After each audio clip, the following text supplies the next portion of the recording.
Donc on peut faire un commentaire. Ah oui, pardon, oui, c'est vrai, excusez-moi, j'ai oublié qu'il y avait une partie débat. Ah oui, je sais pas, c'est ça. Non, mais j'étais content de montrer, et puis hop, là, je l'en prie. Oui, non, mais il y a le sexe, mais il y a aussi l'amour, non? Oui, Il y oui. a un lien, Oui, certainement, il y a un lien très clair chez moi. D'ailleurs, on parle du mot de Eros et Thanatos, qui sont un couple connu depuis l'Antiquité. Oui, parce que pour moi, le sexe, comme expérience limite des corps, est très proche de la mort. Donc c'est pour ça qu'effectivement, il y a souvent un côté morbide, même pas, que je ne peux pas, comment dire, péjoratif. C'est là, quoi. Ça existe.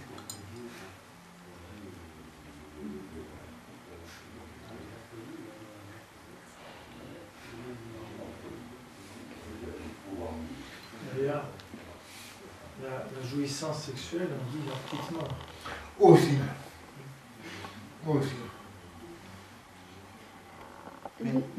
J'avais une question par rapport à votre approche sur les cercles. Hein. Donc moi, ça m'intéresse, cette vision un peu systémique. Oui.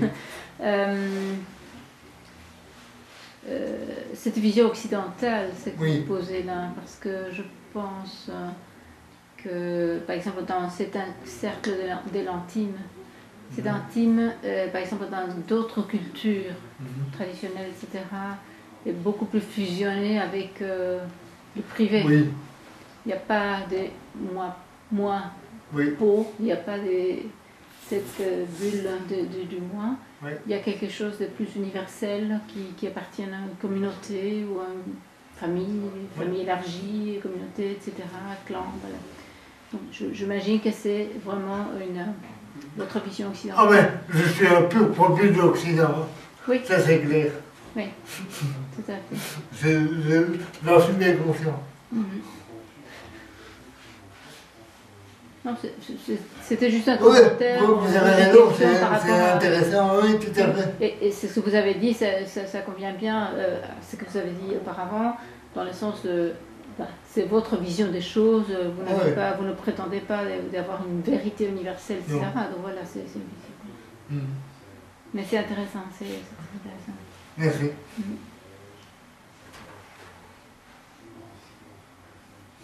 Est-ce que tu as l'impression de te mettre à nu? Ça c'est impressionnant.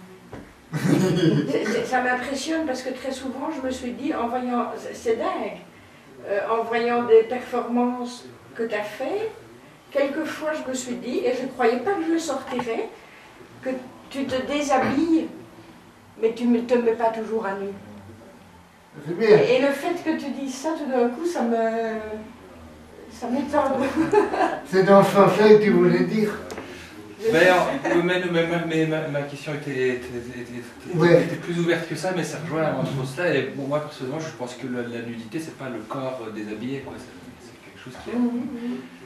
Je trouve personnellement que tu touches à la question de la nudité dans ton travail plastique, sans vouloir l'enfermer dans une explication définitive, on est d'accord. Mais à cette limite trouble de la nudité, voilà, donc la nudité,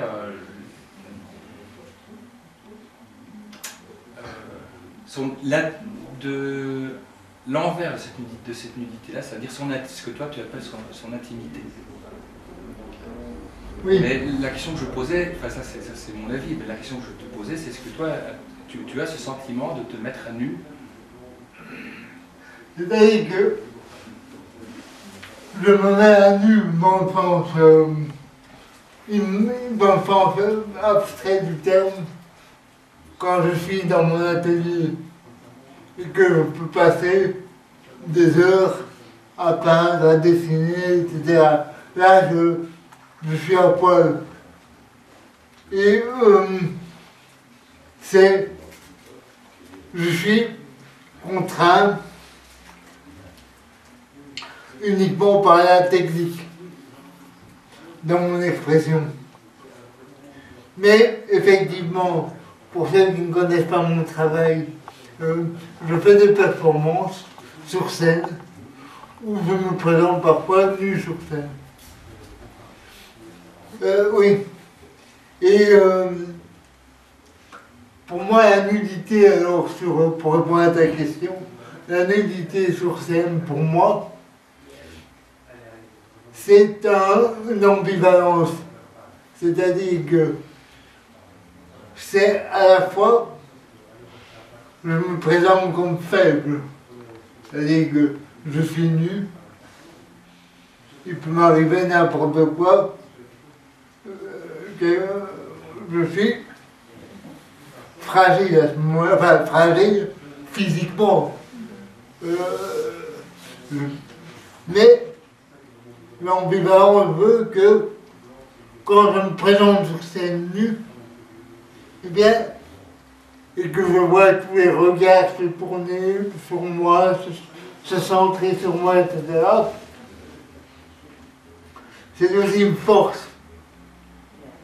Et en 20 ans de performance, personne ne m'a agressé. Donc, je me sens chaque fois renforcé dans ma démarche de me montrer mon corps nu sur scène. Est-ce que c'est ton corps que tu montres? Oui, quand même. Oui, certainement. Parce que c'est aussi montrer au public que mon corps, tu vois, parfois il y a des gens qui m'ont vu nu et qui m'ont dit, tiens, en te voyant marcher habillé, etc., je pensais que mon corps était déformé. Et ils se sont rendus compte qu'il ne l'était pas. Et je pense que derrière cette démonstration, ce dévoilement de mon corps, il y a aussi, peut-être, de l'avou, une démarche de séduction. Oui, mon corps est ce qu'il est, avec ses mouvements. Peut-être peut-il, pour certains, être séduisant. Je ne dis pas que c'est le premier ressort de mes performances à poil, mais ça fait partie du truc.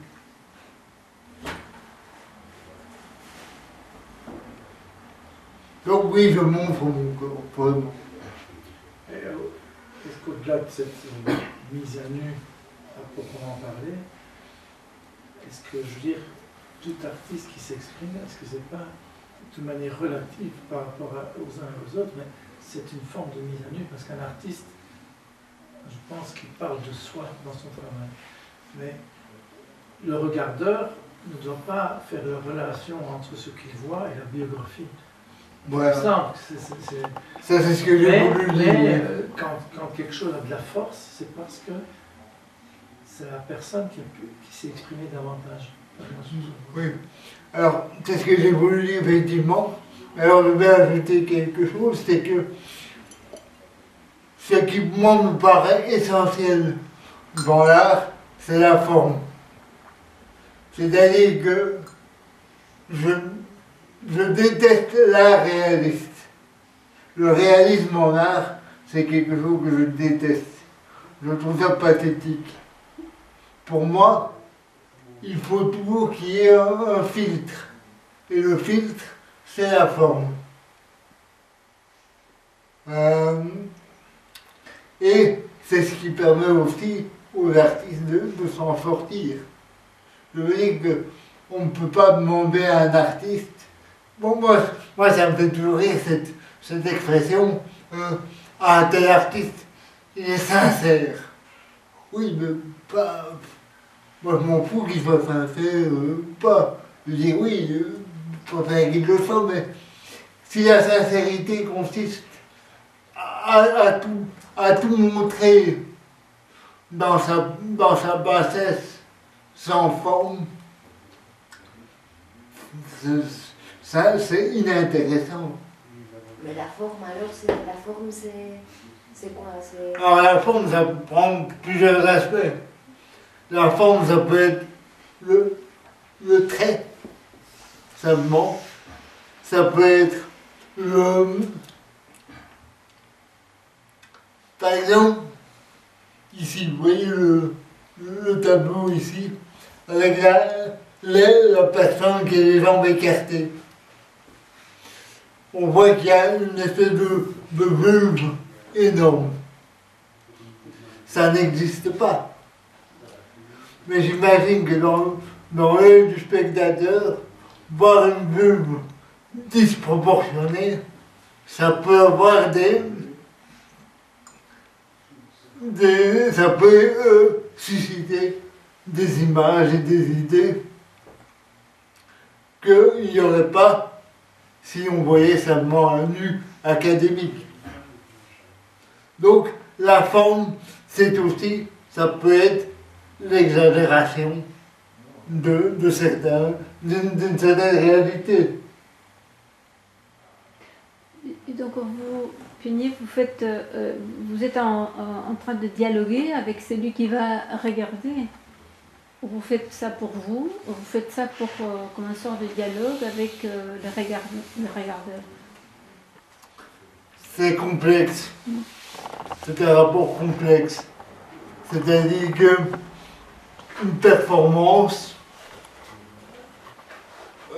Non, je ne vais pas commencer comme ça. C'est-à-dire que je pense que quelqu'un, un artiste, on entend souvent ça, les artistes qui disent, moi, je travaille d'abord pour moi. Je crée pour moi. Je dirais que c'est pas complètement faux, mais c'est pas complètement vrai. Parce que si les gens travaillaient pour eux-mêmes d'abord, uniquement, exclusivement pour eux-mêmes, ils ne feraient pas d'exposition. Ils ne paraîtraient pas sur scène.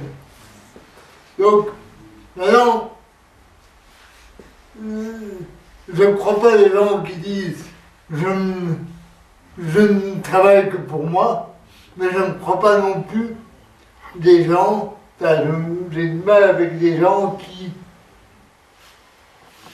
dans l'art commercial, dit commercial, qui vont créer des choses qui seraient adaptées à un public. C'est l'autre excès. Quand vous dites un dialogue avec le public, c'est compliqué. Parce que, par exemple, dans certaines performances, je peux voir clairement les réactions du public. Et parfois, dans mes performances, malgré moi, je dévie un peu de mon objectif fixé dans le scénario de ma performance. Et parfois, je change un peu. Je vous donne un exemple. Un jour, j'ai fait une performance où j'étais habillé en pape. J'aime beaucoup faire de l'anticléricalisme. Et il y avait la première partie de la performance, je faisais une espèce de caricature d'un vieux pape, genre Jean-Paul II à la fin, qui était complètement gravataire et qui disait quand même une messe, mais qui était assisté par une religieuse et un garde du corps. Et dans cette performance, je fais des gestes un peu burlesques. Mais alors je voyais le public commencer à rire. Et je me suis un peu engouffré dans ce rire. J'ai un peu exagéré mes effets comiques. Mais à la fin, j'ai fait ce que j'avais prévu quand même. C'est-à-dire qu'à la fin, il y a un côté dramatique à la performance. C'est-à-dire qu'à la fin, il y a la religieuse qui déshabille le pape, qui lui enlève tous ses oripeaux, et le pape est nu, et elle le nettoie, elle le lave dans une bassine. Et puis quand il est propre, elle s'en va, et le garde du corps s'en va.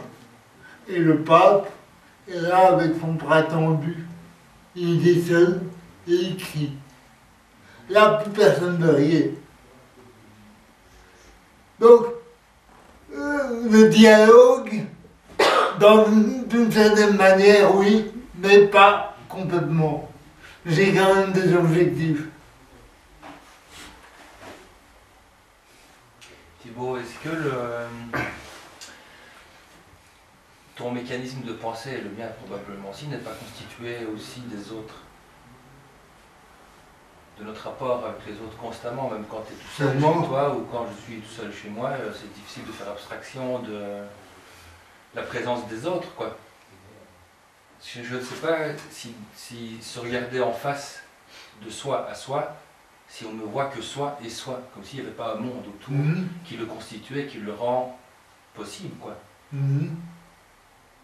Ton identité, la mienne ou la leur, elle est constituée du regard des autres. Oui.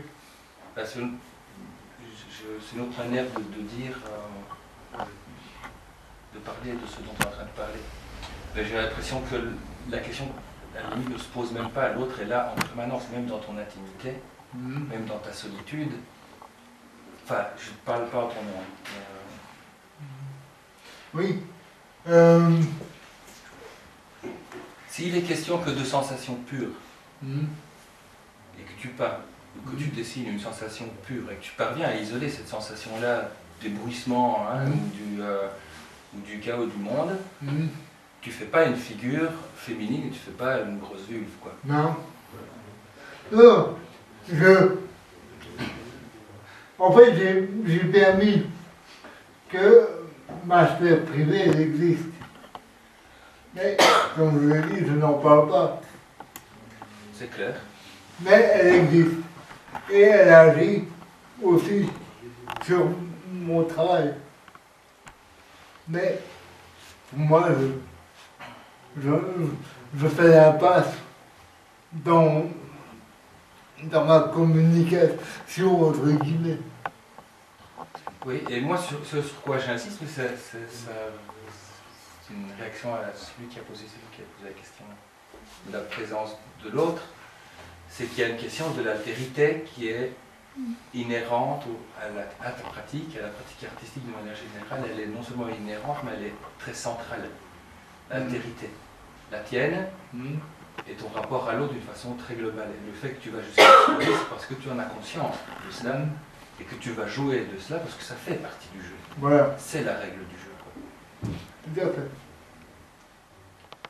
Oui, tout à fait. C'est gay que je suis, évidemment. J'avais parlé j'avais cru comprendre que vous parliez du dialogue avec le public. Je posais une question parce que depuis toujours, j'ai toujours envie de poser la question à l'artiste quand il produit. Est-ce qu'il fait ça pour lui ou il fait ça en pensant aux ceux qui regardent, qui regardent? On y pense. Exactement, et donc vous m'avez très bien répondu, c'est quelque chose de dialectique, c'est c'est très complexe. Voilà, il y a un mélange, il y a une complexité qui est faite de je fais ça pour moi, mais pour les autres aussi. Voilà, il y a une dialectique qui s'installe. Mais pas toujours, je pense. Je ne sais pas. Je pense qu'il y a par exemple notamment dans ce qu'on appelle les artistes bruts, qui n'ont aucune intention de dialoguer avec le public, en tout cas, et qui quand même ont créé des œuvres tout à fait qui ne pensaient même pas qu'ils seraient en contact avec les œuvres. Donc ils créent parce qu'ils ont un besoin de créer. Et notamment dans l'art brut aussi, oui, non, voilà, exactement. Donc oui, c'est peut-être, mais voilà, je vous pose la question à vous, à la personne, à l'artiste. Oui, vous savez, ça demanderait de vérifier ce que vous dites, je n'en suis pas convaincu. Je crois qu'il y a un autre chez la personne qui est aussi qui est problématique, ou chez la personne handicapée mentale, qu'il y a aussi la question de l'altérité, qu'il y a aussi la question de l'éducation, il y a aussi la question de la société qui est posée sous un angle tout à fait différent. Et dont la réponse est différente, mais leur geste reste tout de même. C'est pas prendre un verre et le casser, c'est pas une crise de nerfs quoi, qu'ils font ça demande tout le monde. Ils prennent quand même un outil qu'on leur a donné. Ils font des dessins, ils font de la sculpture, ils font des objets qui sont aujourd'hui parfaitement intégrés et acceptés dans le monde dans lequel on vit, donc qui ont un caractère sociologique, comme c'est là, c'est même dans les musées. Je ne dis pas que des personnes qui font soi-disant de l'art brut pensent nécessairement à exposer dans un musée ou dans une galerie ou autre part, mais ça en fait c'est un problème d'ordre public et qui n'enlève pas le fait qu'ils sont peut-être quand même dans ce que moi dont je vais parler, dans un problème de l'altérité de l'autre, du regard de l'autre et du regard de l'autre en soi. Donc pas juste la question du costume, parce que le regard de l'autre ça nous fait nous habiller d'une certaine manière, mais ça te fait faire toi ce geste paradoxal de te déshabiller. Tu fais exactement l'inverse. Mais pour ça il faut d'abord que tu sois habillé, parce qu'il y a l'autre. Et chez toi aussi, tu te déshabilles de l'autre, tu te déshabilles de toi, tu te déshabilles de ta propre altérité et de ton miroir. Mais de manière un peu concrète par rapport à ce que vous posez comme question, je vous ai parlé de la performance et du rapport avec le public dans la performance en direct. Mais ce que je pourrais préciser maintenant, c'est au niveau d'une exposition comme celle-ci. Pendant des années, je peins, je dessine, j'accumule des œuvres. Et disons oui, je pense, j'ai l'autre en moi, peut-être. Ça ne me prend pas une place prépondérante, mais j'ai l'autre en moi. Mais le moment où je pense vraiment à l'autre, c'est le moment de la sélection des œuvres. Quand, vous savez, pour réaliser l'exposition qui est ici, j'ai passé 15 jours à sélectionner les œuvres. Et jusqu'à il y a 2 heures, je n'étais pas encore certain de certains choix. Et là j'ai un souci de l'autre. J'ai un souci du regard de l'autre. Comment me présenter à l'autre? Qu'est-ce qui me semble me représenter au moment où je vous parle le mieux, en choisissant des œuvres qui ont parfois 7-8 ans d'âge. Et comment les combiner ensemble? C'est un travail passionnant, mais épuisant. Beaucoup plus que de faire la peinture en elle-même. Et on ne s'en rend pas compte quand on vient voir une exposition. Non. Et je pense que, pour raccrocher avec ce que tu dis, je pense que cet épuisement et cette énergie, elle est là parce que justement, je vais avoir affaire à l'autre. Et que j'ai pas envie il y a plein de choses que j'ai pas envie par rapport à l'autre. Et il y a plein de choses que j'ai envie par rapport à mon rapport avec l'autre. Par contre, quand je fabrique ces œuvres, ça va, je suis avec moi-même. Pour moi, tout ce que tu montres ici, tu as déjà eu affaire à l'autre, mais tu ne lui rends pas des comptes. Mais, et là, tu viens rendre des comptes. Oui, mais quand je fais le truc, il y a quand même une différence entre ce que tu dis avec l'autre auquel je pense quand je suis seul dans mon atelier, et l'autre auquel je pense et qui va vraiment être là. Bien sûr. C'est une grosse différence. L'autre, quand il est quand je suis dans mon atelier et qu'il est en moi dans mes pensées, etc., à la limite, j'ai un rapport utilitaire avec l'autre pour créer quelque chose.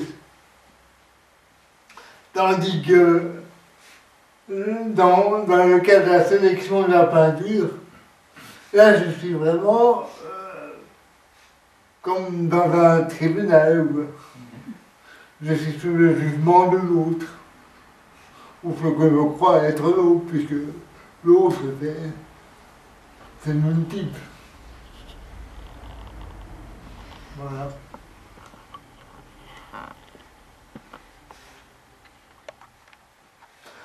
Le fait d'avoir sorti les dessins et d'avoir complété ton exposition, ça te choque? Ça me choque pas, c'est inattendu. Et comme je l'ai dit tantôt, quand on est dans l'aspect du public, on ne contrôle pas tout. Donc j'ai accueilli ça plus ou moins bien. Ça me choque un peu, mais voilà, ça me traumatise pas non plus. Je ne suis pas complètement psychorigide. Par contre. C'était un peu une provocation. Oui, mais c'est très bien. Ceci dit, quand même, le parquet, je vais les reprendre quand même. Mais il faut les ranger maintenant. Il faut les mettre à leur place. Et par ailleurs, je les trouve magnifiques. Merci. La sélection était consciencieuse. J'imagine. Bien. Merci. Je vous remercie. Public peu nombreux, mais de qualité.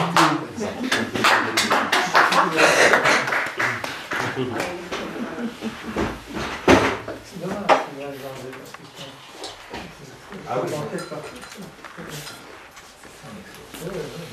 Bien. Je vais prendre un reste. Ça va? Récupérer.